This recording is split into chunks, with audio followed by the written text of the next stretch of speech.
मां काली, विनाश की देवी, तंत्र की अधिष्ठात्री और असीम शक्ति का स्वरूप। उनका हर रूप कुछ न कुछ सिखाता है, कभी भय, कभी शरण और कभी मुक्ति। लेकिन क्या आप जानते हैं कि मां काली के कुछ ऐसे रहस्यमयी रूप भी हैं जिनकी पूजा करना आम भक्तों के लिए वर्जित मानी जाती है?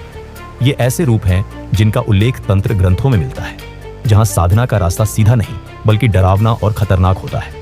आज हम बात करेंगे मां काली के 10 वर्जित रूपों की, जो शक्ति के चरम लेकिन नियंत्रित स्वरूप माने जाते हैं। यह वीडियो हमारी सीरीज देवी देवताओं के वर्जित रूप का दूसरा भाग है। इसका पहला भाग भगवान शिव के वर्जित रूप पर आधारित था। अगर आपने वो मिस कर दिया है तो आप हमारे चैनल या प्लेलिस्ट में जाकर जरूर देखें। डिस्क्लेमर, यह वीडियो केवल शैक्षणिक और सांस्कृतिक जानकारी के उद्देश्य से बनाया गया है। इसमें वर्णित वर्जित रूपों की पूजा से संबंधित जानकारी प्राचीन ग्रंथों और जनमान्यताओं पर आधारित है। हम किसी भी प्रकार की तांत्रिक साधना को बिना योग्य गुरु और मार्गदर्शन के करने की सिफारिश नहीं करते। इस वीडियो में उपयोग की गई छवियां AI द्वारा जनरेट की गई हैं, जो देवी मां के वास्तविक स्वरूप से मेल न खाती हैं। इनका उद्देश्य केवल दृश्य प्रस्तुति को बेहतर बनाना है, न कि किसी धार्मिक भावना को ठेस पहुंचाना। श्मशान काली। श्मशान काली मां काली का सबसे उग्र और रहस्यमयी रूप है, जिसकी पूजा केवल श्मशान भूमि में तांत्रिक विधियों से होती है। कहा जाता है कि जब देवी काली का क्रोध चरम पर पहुंचा और उनका तांडव नहीं रुका, तब शिवजी स्वयं शव बनकर उनके पांव तले लेट गए। तभी मां को होश आया और उनका उग्र रूप शांत हुआ। इसी क्षण श्मशान काली प्रकट हुई। इनकी साधना काले वस्त्र पहनकर शव के ऊपर बैठकर विशेष मंत्रों से की जाती है। यह पूजा आम भक्तों के लिए वर्जित मानी जाती है, क्योंकि इसमें प्रेत, मृत्यु और उग्र ऊर्जा सक्रिय होती है, जो मानसिक और आध्यात्मिक रूप से खतरनाक हो सकती है। वीर काली। वीर काली मां काली का वह उग्र रूप है जो युद्ध, रक्त और बलिदान की देवी मानी जाती है। इस रूप की पूजा वीर रस से ओतप्रोत होती है और इसमें शक्ति, साहस और क्रोध की चरम सीमा प्रकट होती है। वीर काली की साधना में बलिदान की परंपरा जुड़ी होती है, जिसमें नारियल, लाल कद्दू जैसे प्रतीकात्मक बलिदान दिए जाते हैं। लेकिन कुछ क्षेत्रों में अब भी पशु बलि का चलन है। यह साधना अत्यंत उग्र होती है और यदि सही विधि से न की जाए तो मानसिक व आध्यात्मिक रूप से हानिकारक सिद्ध हो सकती है। यही कारण है कि आम श्रद्धालुओं के लिए यह पूजा वर्जित मानी जाती है और केवल तांत्रिक पद्धति के अनुभवी साधकों द्वारा ही की जाती है। चंडी काली। चंडी काली मां काली का वह रौद्र रूप है जो पूर्णतः विध्वंस और तामसिक ऊर्जा का प्रतीक माना जाता है। यह वही रूप है जो देवी ने महिषासुर जैसे राक्षसों का संहार करने के लिए धारण किया था और इसीलिए इन्हें महिषासुर मर्दिनी भी कहा जाता है। चंडी पाठ में वर्णित ये रूप शक्ति और विनाश दोनों का सम्मिलन है। इनकी साधना अत्यंत उग्र और तेज ऊर्जा को जागृत करती है, इसलिए केवल तांत्रिक मार्ग से जुड़े सिद्ध साधक ही इसकी साधना करते हैं। आम भक्तों के लिए ये पूजा वर्जित मानी जाती है, क्योंकि इससे उत्पन्न ऊर्जा यदि नियंत्रित न हो तो मानसिक असंतुलन या भयावह परिणाम हो सकते हैं। प्रेत काली। प्रेत काली मां काली का वह रहस्यमयी और भयानक रूप है जो प्रेतात्माओं, भूत प्रेत और अदृश्य शक्तियों को नियंत्रित करने वाली मानी जाती है। यह रूप विशेष रूप से उन साधकों के लिए होता है जो तांत्रिक मार्ग से प्रेत तत्व को साधना या बाधा निवारण के लिए सक्रिय करते हैं।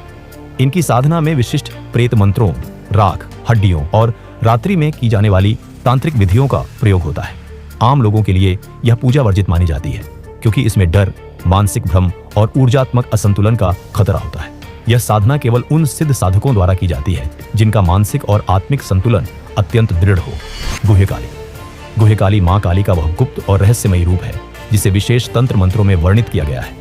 गुह्य का अर्थ होता है छुपा हुआ, और इसी कारण यह रूप तंत्र साधना के गहरे और गुप्त रहस्यों से जुड़ा होता है। गुह्य काली की साधना केवल रात्रि में विशेष बीज मंत्रों और तांत्रिक विधियों से की जाती है।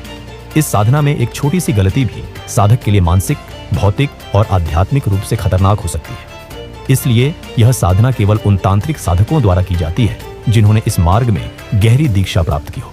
यह पूजा वर्जित मानी जाती है, क्योंकि इससे जुड़ी शक्तियां अत्यधिक शक्तिशाली और अपारदर्शी होती हैं। काल काली। काल मां काली का वह रूप है जो काल और मृत्यु के स्वामी के रूप में पूजी जाती है। इन्हें मृत्यु, समय और काल के चक्र की नियंत्रक देवी माना जाता है।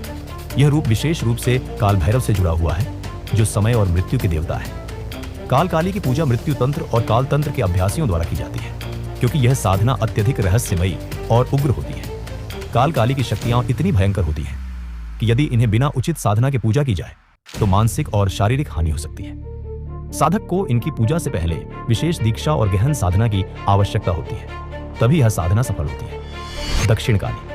दक्षिण काली मां काली का एक प्रमुख रूप है जिसे विशेष रूप से तांत्रिक परंपराओं में पूजा जाता है। यह रूप आम भक्तों द्वारा भी पूजित होता है, लेकिन कुछ तांत्रिक पंथों में इसे गुप्त तांत्रिक साधना के रूप में पूजा जाता है, विशेष रूप से शक्ति प्राप्ति और सिद्धि। दक्षिण काली की पूजा में अत्यधिक गुप्त मंत्र और तांत्रिक क्रियाएं शामिल होती हैं। हालांकि सामान्य रूप में इसे पूजा जाना कोई बड़ी बात नहीं है, फिर भी इस रूप की साधना तांत्रिक साधकों के लिए वर्जित और रहस्यमयी मानी जाती है, क्योंकि इसके प्रभाव और शक्तियां अत्यधिक प्रभावशाली और कभी कभी अप्रत्याशित हो सकती है। कपालिनी काली मां काली का वह रूप है जो मृत्यु और त्याग का प्रतीक मानी जाती है। इस रूप में मां के हाथों में कपाल खोपड़ी होती है, जो मृत्यु के पार जाने के बाद के परिवर्तन को दर्शाता है।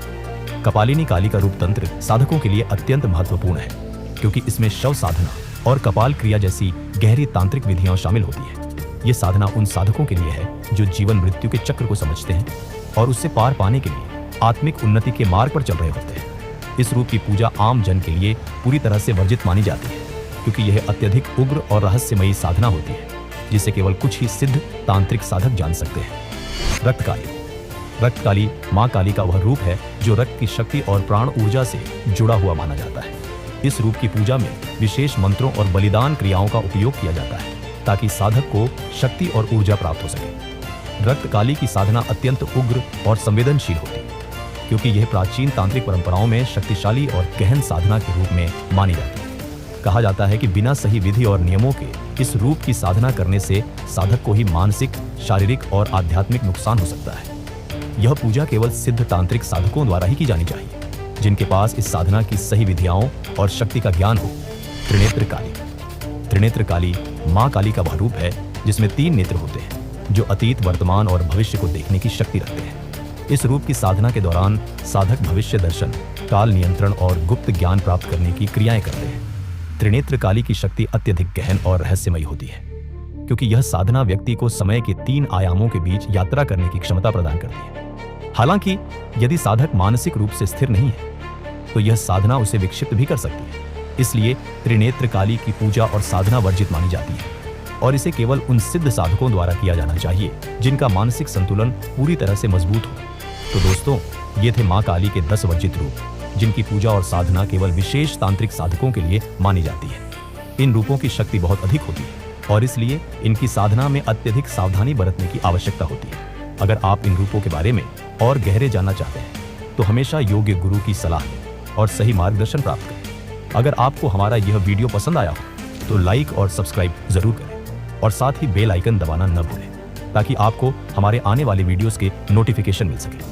और हाँ, अगर आपने अभी तक हमारी सीरीज देवी देवताओं के वर्जित रूप का पहला भाग भगवान शिव के वर्जित रूप नहीं देखा, तो आप उसे हमारी प्लेलिस्ट में जाकर देख सकते हैं। अगले वीडियो में हम एक और नई देवी देवता के वर्जित रूप पर चर्चा करेंगे, तो बने रहिए हमारे साथ और जानिए और भी रोचक जानकारी। जय मां काली। और ध्यान रखें, तंत्र साधना शक्ति, लेकिन इसके साथ हमेशा जिम्मेदारी जुड़ी होती है।